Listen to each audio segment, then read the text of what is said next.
Hi, and welcome to the Long Range Shooting and Custom Rifle Building podcast presented by Wolf Precision Incorporated, where we learn about and share long range shooting and custom rifle building. I am your host, Jamie Dotson, and welcome to the show.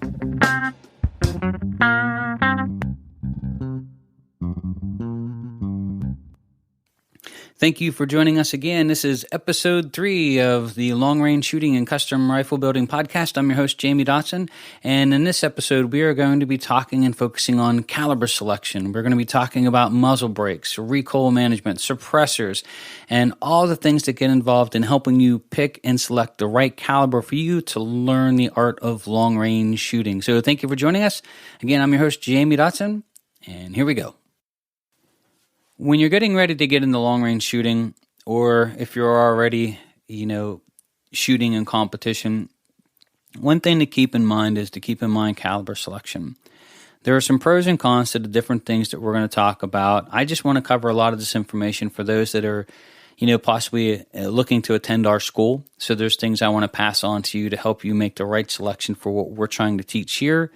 I'm also trying to pass along a lot of great information for the competitive shooter or the long-range hunter, some tips and tricks to help you get your best shot out of you, the shooter. So when you get into caliber selection, I'm a big fan of calibers that have the least amount of recoil as possible to help you learn as much as you can. So our school rifles here for the last decade have been 223s. And we shot these 223s to 1,000 yards in every class. And so we'd have people sign up and register for the shooting school. And we'd say, hey, we have equipment here if you don't have a long-range rifle already set up. And the first question they'll ask is, well, what caliber do you have? And we would tell them, oh, we're shooting 223s. And then there would be this really quiet section. And they would look at you funny. Well, what shooting school has a 223 for their long-range training rifles? We've had a lot of people come through the school over the years that didn't believe a 223 can actually shoot that far.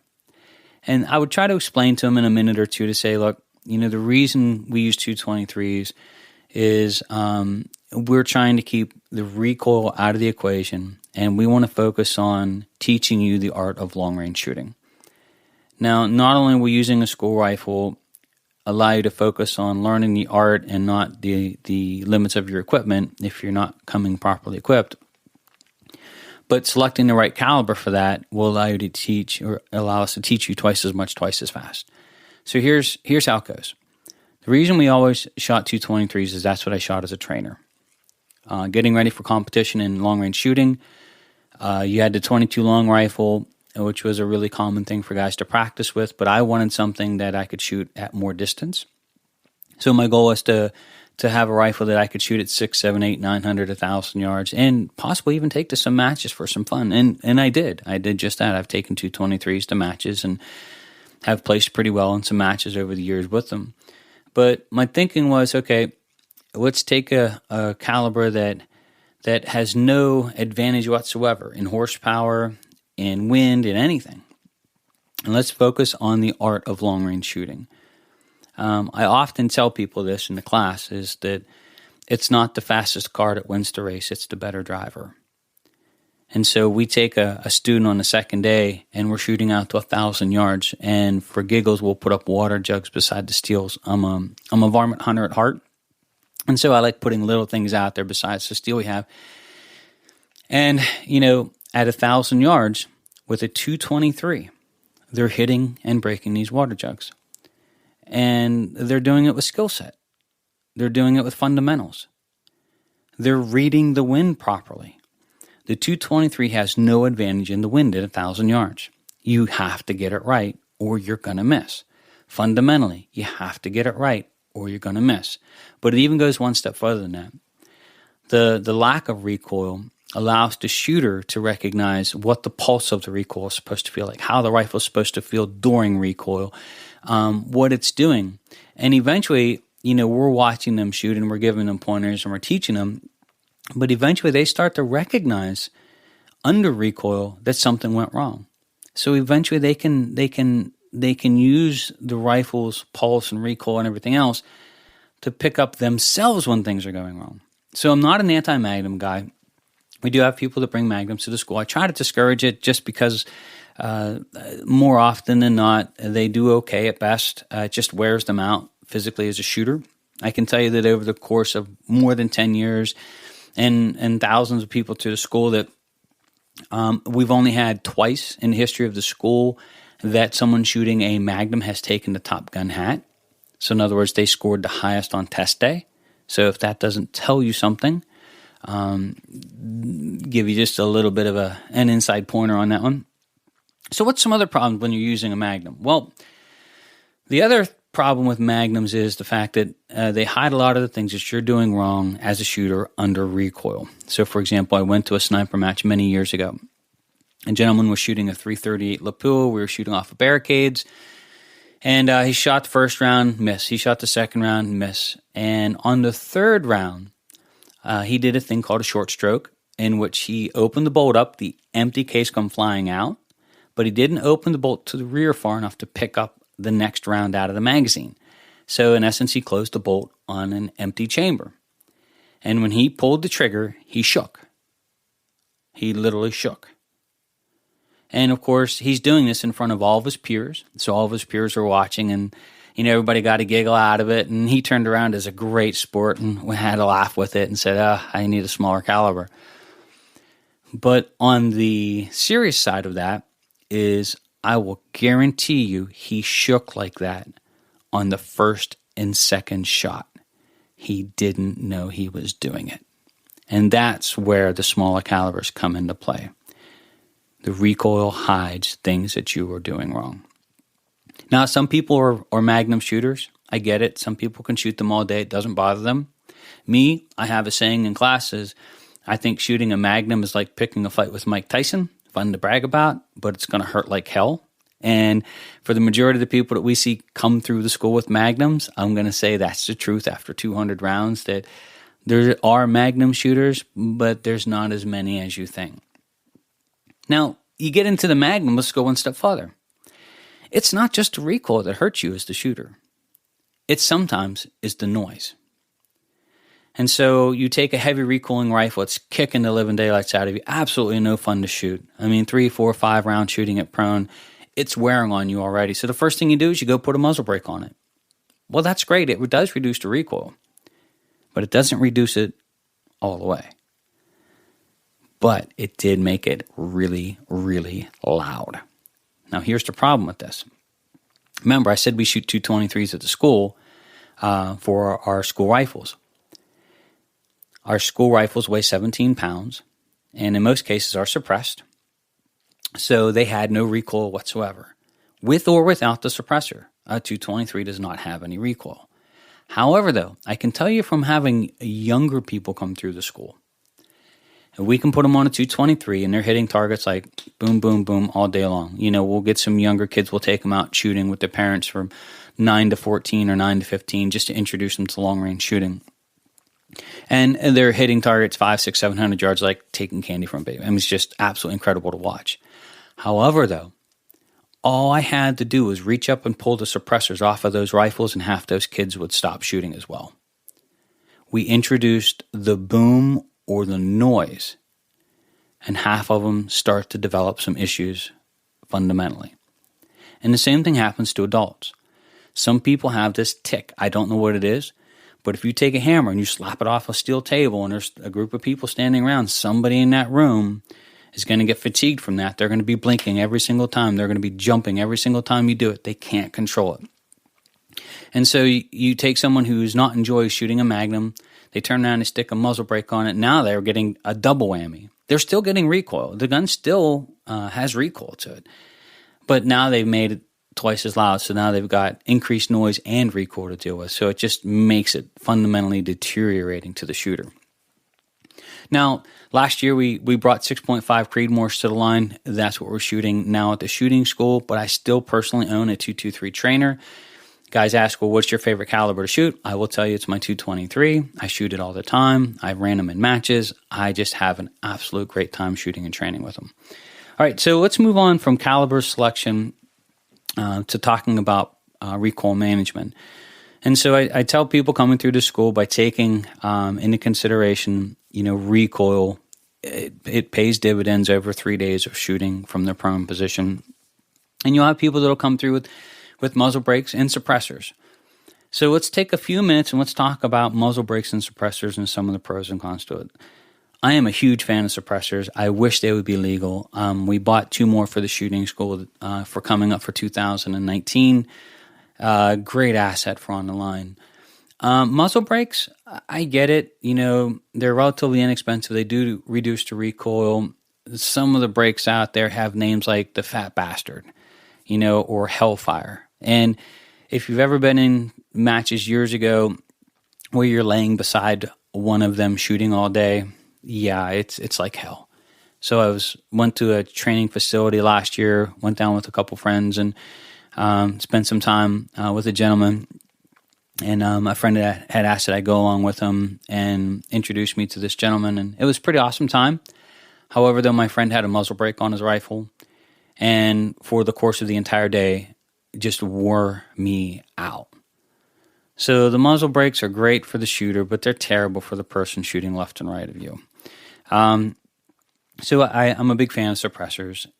You got to make sure when you put a suppressor on, though, that it's done by a competent person. Make sure that it's threaded properly. We had an incident where we've seen it. Guys will get a brand new suppressor put on their gun and they'll launch the suppressor off of their rifle with the first round because it wasn't installed properly. So just make sure you take some time to make sure that part's done. You don't want to be launching your $1,000 investment down the firing line. I do believe suppressors help increase the accuracy of the rifle. Over the course of building all of these rifles through the years, I've come to find that the rifle should shoot as good, if not a little bit better, with the suppressor on than off. There's some theories that say that it has to do with calming the harmonics of the barrel from the weight. Other theories are as the bullet is passing through the baffles, it's bleeding off the gases. So as the bullet exits the suppressor, it's coming out into clean air, not being engulfed in its own blast like a traditional rifle. So there's probably some truth to all of that, and I'm one to say that I would always prefer to go to a match and shoot suppressed than braked. Now, if you're going to put a muzzle brake on a rifle, especially, this is just a side note, when you get into a hunting rifle. My personal hunting rifles, again, I'm not a big recoil guy. My personal hunting rifle was a 264 Win Mag, unbraked. And the reason I built it that way is so I could spot my own shots without having to rely on somebody spotting for me. It was a heavy barreled rifle, and beyond 200 and 300 yards, I could see my own impact, which I'm after. If you're going to put a muzzle brake on a hunting rifle, then my suggestion is this. If you're going to go on a big game hunt, and if in your heart you know that if that trophy animal of a lifetime steps out at 80 yards and you're going to pull up and shoot without earplugs in, then you should probably not put a muzzle brake on that gun. For those who have had the great experience of that happening around you, people shooting with muzzle brakes on with no hearing protection, or if you get beside a solid wall of some kind or something that's going to bounce the sound back to you, be it a rock face or a tree, you are going to suffer severe hearing damage. We have friends of ours that are guides that have suffered permanent hearing loss over stuff like this. So if you're going to put it on a hunting rifle, make sure that you're committed to popping your earplugs in and letting those around you know that you're getting ready to shoot before you pull the trigger. So you get into caliber selection. Of course, that goes right hand in hand with selecting the proper ammo. We shoot the 223s to 1,000 yards, done it forever, but we had to make sure we were shooting the right bullet. So you get into shooting heavies. Now, this goes into a really big in-depth conversation, and I'm going to dive into it a little bit here. And this might be a 5 or 10 minute rant about ballistic coefficient and the trade-off of speed over the higher, heavier BC bullets. And so I just want to share with you a couple of thoughts to give you the best information I can so you can make the best decision that you can make when it comes to selecting calibers. So you've got to select a high BC bullet or heavy bullet for shooting at distance. You need that bullet to carry down range. So typical 223 shooting a 52 grain bullet doesn't have a high enough ballistic coefficient to keep carrying it down range. BC of like 242 or 252, where a 75 grain ELD match has a BC of 452. It's a huge difference. The difference being shooting a 52 grain is like throwing a wiffle ball compared to a 75 grain, which is like throwing a softball. It's going to carry the energy downrange further, where the wiffle ball is just going to roll out in front of you and drop straight to the ground. I mean, it's just, regardless of how hard you throw it, it's just going to go out there a certain distance and just go to the ground. So, but there's a trade-off a little bit. You can go extreme end, so you can shoot a 208 grain bullet out of a 308, and it's going out really slow. Can be done. You just have to make sure you have the proper twist rate to stabilize the bullet. But what we find is you get up into that top 80% weight range and trying to keep a little bit of velocity there, as well as getting a good high BC is a good combination, because you still have the arc of the bullet, you still have the wind to deal with. There's lots of other things at play. And so what I try to do is sort of go in between. I'm not going for the heaviest bullet made for a particular caliber. So, for example, we shoot a lot of 6.5s. My favorite bullet is the 140 grain ELD match. And they do make a 147 and so on and so forth.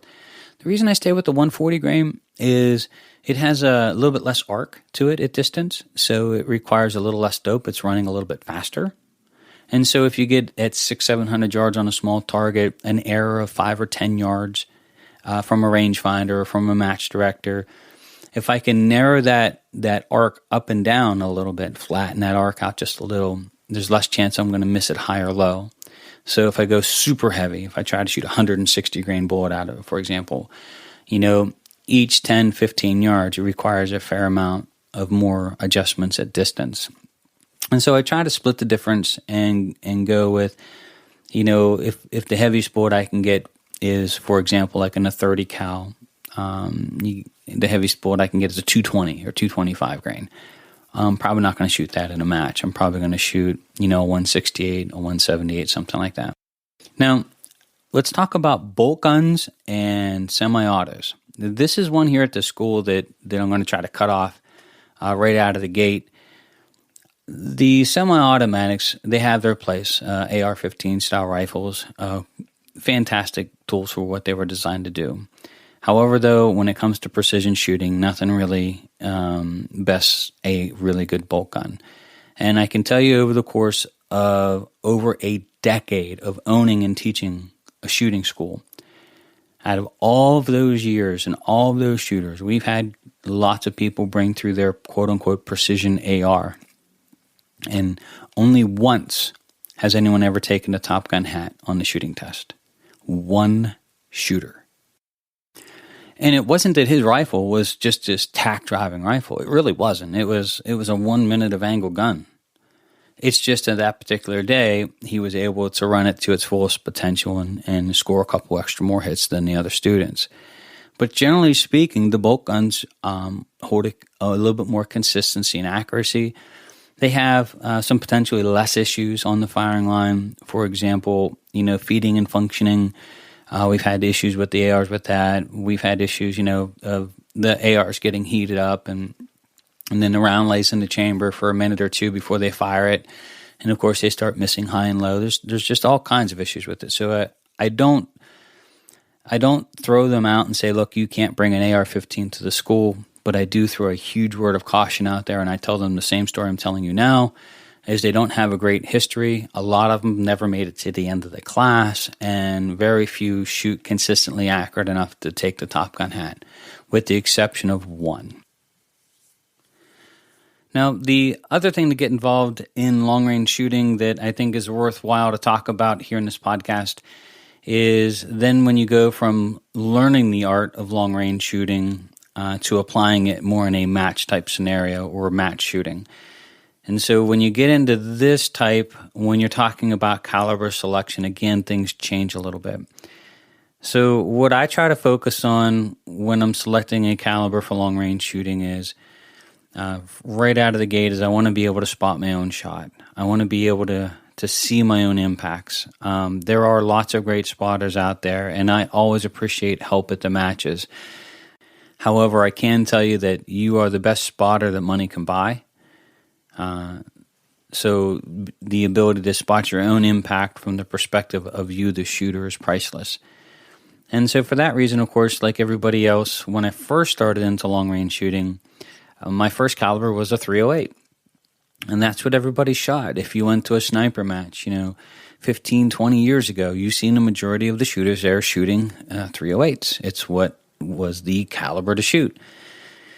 You fast forward to the 2000s and towards the end of the 2000s, then you started seeing a lot more of the 243 and 260 come on the line. Me personally, I shot both, and I chose the 260 simply because it gave me more feedback on target at distance. And so the 243 just bled off so much energy that if it wasn't really great spotting conditions or if it was raining a little bit, sometimes the 243s or the 6mm's just didn't hit the steel hard enough for me personally to see my impact all the time. So I stayed with the 6.5.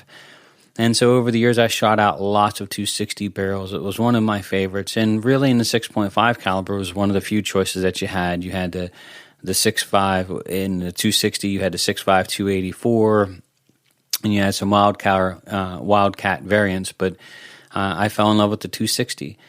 Then you fast forward even a couple more years down the road, and then you've seen calibers like the 6.5 by 47 Lapua come on the line. You've seen the caliber like the 6.5 Creedmoor. And that leads us right into today.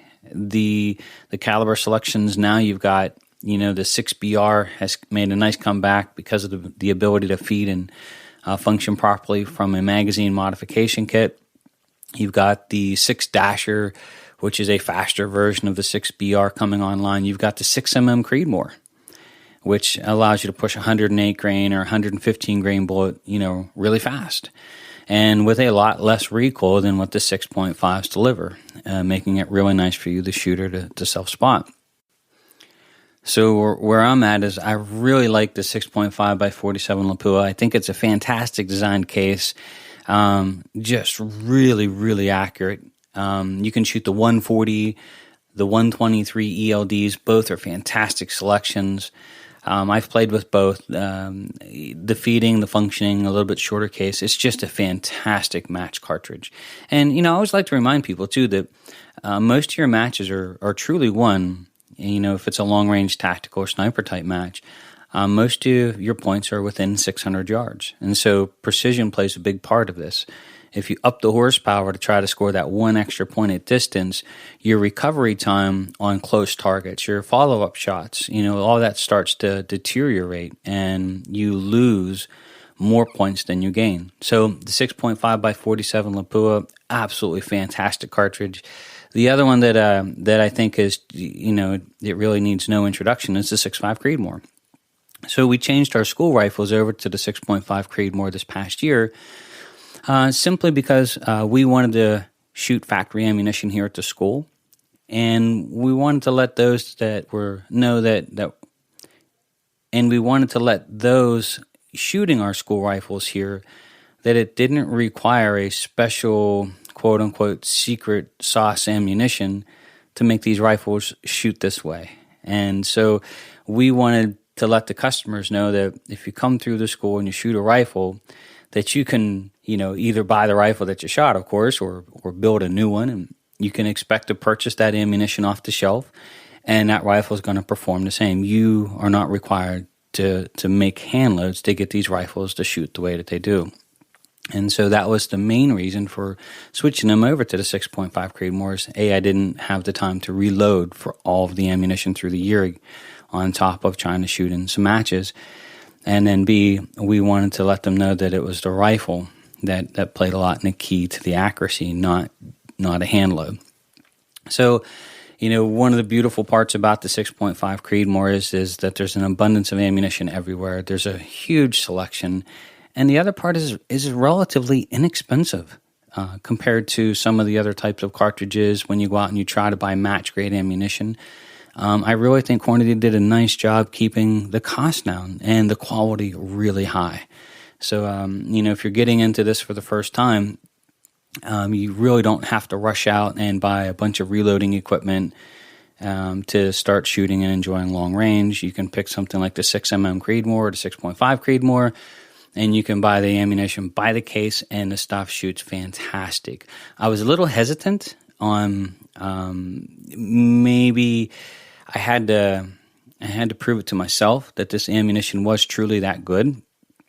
And after a year with the shooting school, running just case after case and lot after lot, this stuff is just fantastic. So no problem recommending that whatsoever. Then, when you get into caliber selection, the other thing we have to talk about here, and it's worthwhile taking a few minutes to actually speak about it, is you've got to talk about feeding and functioning. And so I've given seminars talking about this. This is really a key point when it comes to building a great shooting rifle, is you have to have a rifle that feeds and functions perfectly every time you work the bolt. Regardless of how accurate it is, accuracy is really important for a rifle. But if it doesn't feed or function, it's not worth taking to the range or shooting. Especially if you think about match shooting. You're going to have all kinds of issues and you're going to drop points, not because of the inaccuracy of the rifle or simply because you can't work the bolt and reliably get another round in that chamber without you being distracted with constant jams or misfeeds or so on and so forth. So besides being really accurate, you want that rifle to feed and function every single time like a machine. And so the reason I'm talking about this while we're talking about caliber selection is there are some calibers that have been notoriously known to have issues with this. And so the 6BR, for example, 6BR has been around for a long time. It is a really accurate little round. However, though, when you get into the tactical type matches, it didn't do real well, simply because nobody could really come up with a way to get it to feed and function out of a magazine system properly. Fast forward many, many years to where we are now, there are some magazine systems now that have a modification kit to where you can modify an AI mag, for example, and they are saying it's feeding and functioning great. That's fantastic. We've added another caliber that we can go out and enjoy in the art of what we do. But up to that point, you wouldn't catch me dead with a 6BR in a tactical match. They didn't feed and function well. Same way with some of the short action magnums that were out there years ago. Some of them had some big issues. They were just hot rods of calibers, ballistically, decimating the competition. But they didn't feed and function real well. And so you picked up a couple extra points at long range and you dropped tons of points at all the close stuff because you keep having jams and misfeeds and so on and so forth.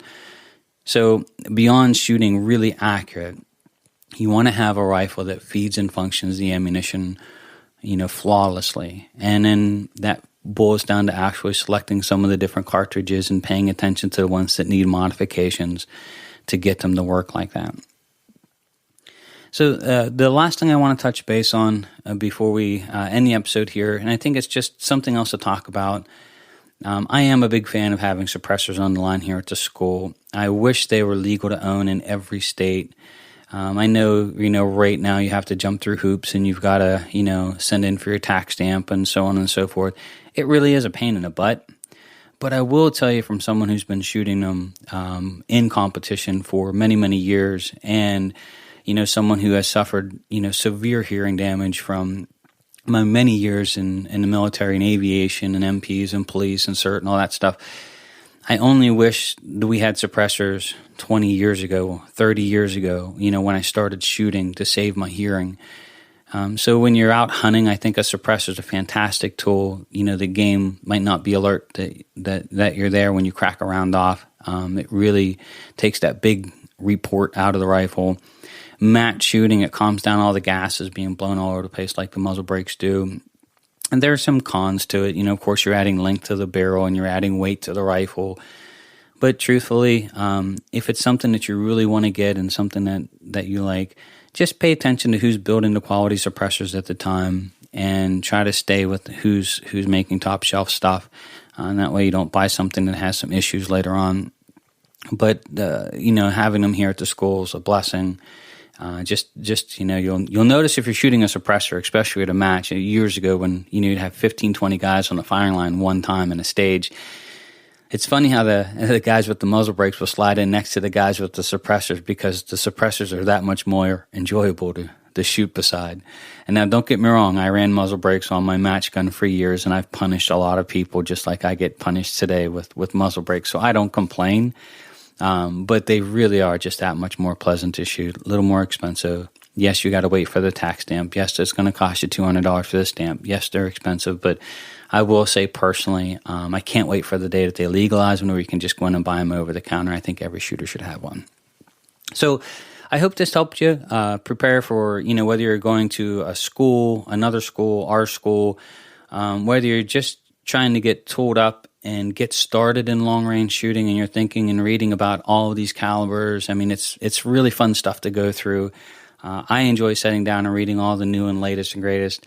But I just want to give you some things to think about as you're making these choices when it comes to caliber selection and when it comes to getting yourself ready to shoot long range, because it really does play an important part. And you have people on both sides of the fence that, some people want to try to beat everything to submission with horsepower.